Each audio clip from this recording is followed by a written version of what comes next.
Good morning, ladies and gentlemen. I'm Eric Schneiderman, the New York State Attorney General. I'm honored to be here in Rochester today with a group of leaders and heroes to announce a set of grants that are going to help save the lives of brave men and women who work day and night to keep our communities safe. We're joined, among others, by Rochester Mayor Lovely Warren, Rochester Deputy Chief Fred Bell, Senators Ted O'Brien and Joe Robach, the Assembly Majority Leader, second ranking member of the New York State Assembly, Joe Morelle, Brighton Town Supervisor Bill Maley, who's the spot, and we are also joined by Luca Martini, who's a member of the Rochester Police Department, who has a personal story that he wants to talk about, and you'll hear from him later.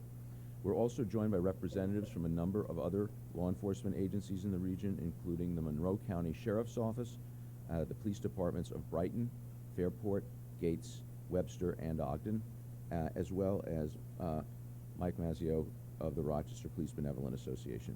I appreciate all of my colleagues in government and law enforcement for being here with us today. Every single day in every city and town in our state, law enforcement officers put their lives on the line in order to protect all of us. Everyone here with me today knows that law enforcement is a dangerous business, that these brave men and women have to confront dangerous and often violent criminals on a daily basis, and we're joined by Assemblymember Gant. So the men and women who fight crime to protect all of us deal with violent criminals.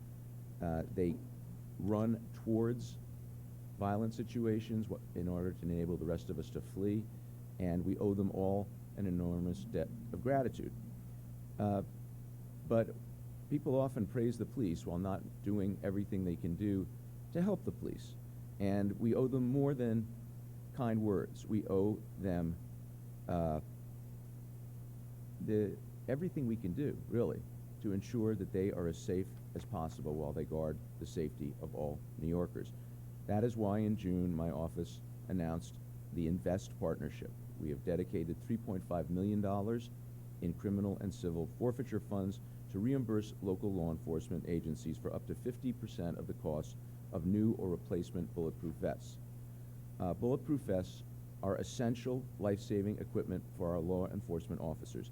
Officer Martini very well might not have been standing here with us today had he not been wearing his bulletproof vest on a night in December 2009 when he and another officer responded to a report of an attempted robbery inside a house on Driving Park Avenue. One of the suspects fired on them, wounding both the officers. Officer Martini was hit in the hand and the arm. Another round struck his chest, but was stopped by his bulletproof vest, likely saving his life. This story is harrowing, but unfortunately it is not unique. Just last week, a New York Police Department detective was wounded trying to apprehend a suspect. His life was also saved by a bulletproof vest. Law enforcement officers face this kind of danger every day, and you never know which day the violence may be coming. They don't know if a routine traffic stop or the execution of a search warrant or an arrest warrant will turn into a gun battle. And we have a duty to ensure that they have the best equipment available to keep them safe, and that is the purpose of the inVEST partnership.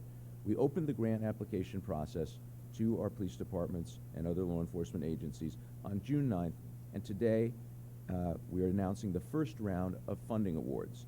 I'm proud to announce that law enforcement agencies in Monroe and Livingston counties will be receiving more than $90,000 to support the purchase of 234 life-saving bulletproof vests. That includes 62 vests for the Rochester Police Department, 127 vests for the Monroe County Sheriff's Department, 5 vests for officers at SUNY Geneseo. Police departments for the towns of Brighton, Gates, Ogden, and Webster are also receiving funding statewide. In this first round of funds, we have approved almost $580,000 for law enforcement agencies around the state to purchase around 1,300 vests. It is important to note that we created the inVEST partnership in order to restore funds that have been lost due to the political gridlock in Washington that cut off funds from an earlier program. Providing bulletproof vests to police officers should be a no-brainer. Since 1984, 95 officers have been killed by gunfire here in New York State.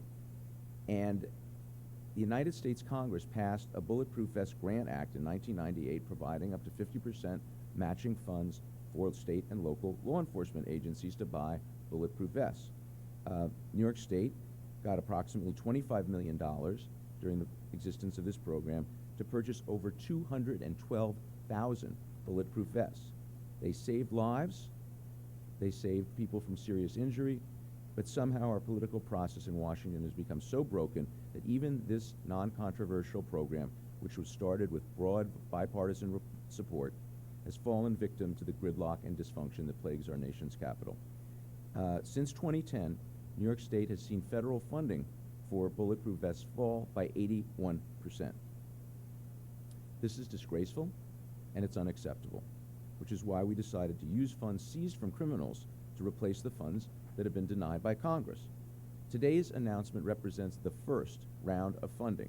We're continuing to accept applications, and we expect to provide matching funds for between 6,000 and 10,000 vests.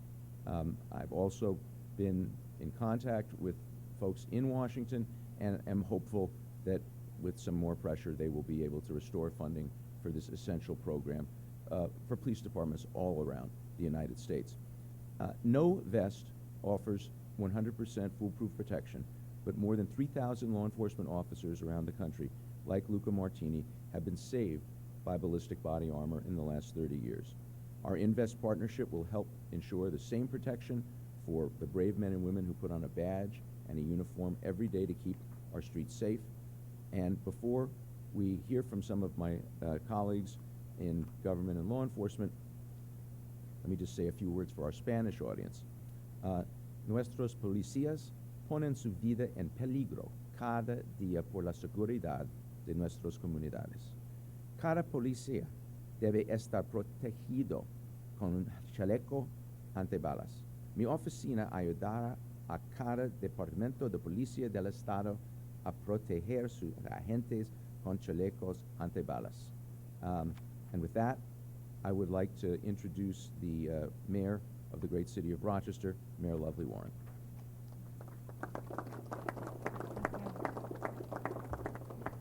Thank you, Attorney General Schneiderman. We are excited to be a recipient of these dollars. Thank you for coming to recognize and support our community with officer safety. Our police officers are heroes to our community every day. They leave their families behind and go to work knowing that they could end up in a dangerous situation. They do this to protect the citizens of Rochester. Here we have with us Officer Luca Martini, who knows all too well what a bulletproof vest means to a police officer. I'll let him tell his story, but had he not had the proper body armor on that fateful night in 2009, he might not be standing here today. We owe it to Officer Martini and every single man and woman on our force to give them every tool that they need to protect themselves and to return home safely to their family. Having been one of those families that sat in an emergency room when a loved one is shot, I understand the feeling of hopelessness that many of the families that experience this feel when their loved one is shot. And so I thank the Attorney General and the members of our police department for their service, but for also giving us the tools that we can utilize to make sure that they're protected and that they return home safely to their loved ones. And we should all do what we can to protect our officers when they're out here on the streets. Thank you. Thank you, Mayor Warren. And now we're going to hear from Rochester Deputy Chief Fred Bell.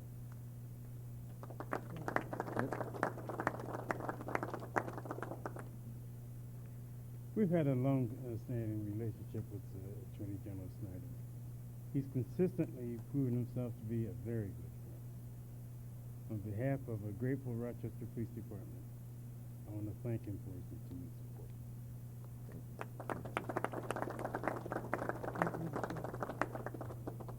And now as I said before, the majority leader of the New York State Assembly and a relentless advocate for assistance for law enforcement all over the state, Assemblyman Joe Morelle.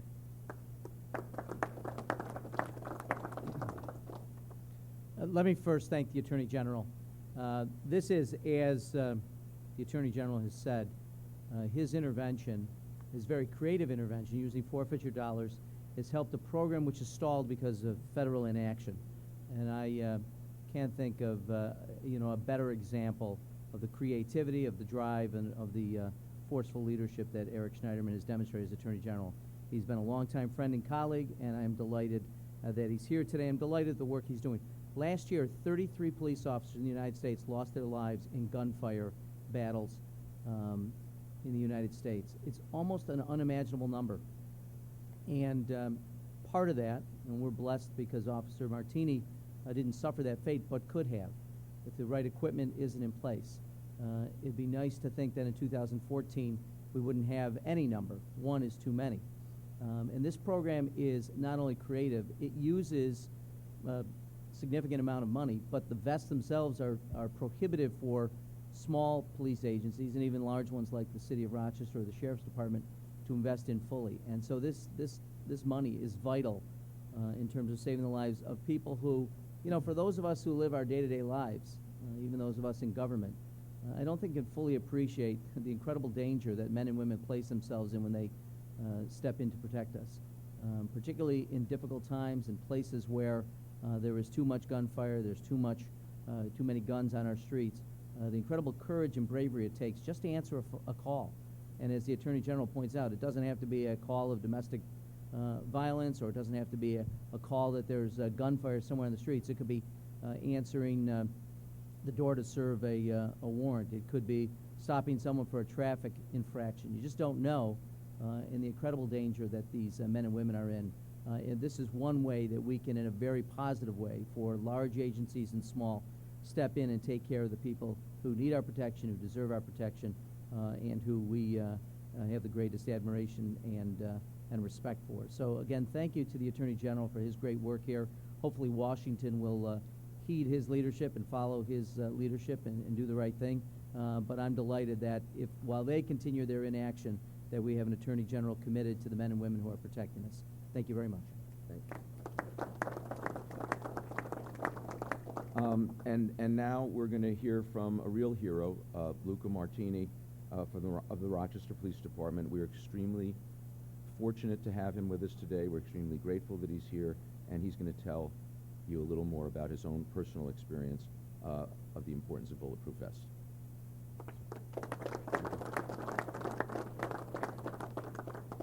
Good morning. I'm Officer Luca Martini with the Rochester Police Department. On December 1st of 2009, I was shot while responding to a 911 call. I was shot 3 times at a close range with a .357 caliber Magnum handgun. Once through my left hand, once through my right arm, and another to my upper body, which was stopped by my duty-issued bulletproof vest. On that night, the vest stopped a .357 caliber bullet from entering my body. There's no doubt that the vest saved my life. I would also like to thank the Attorney General Schneiderman for allocating these funds to the Rochester Police Department.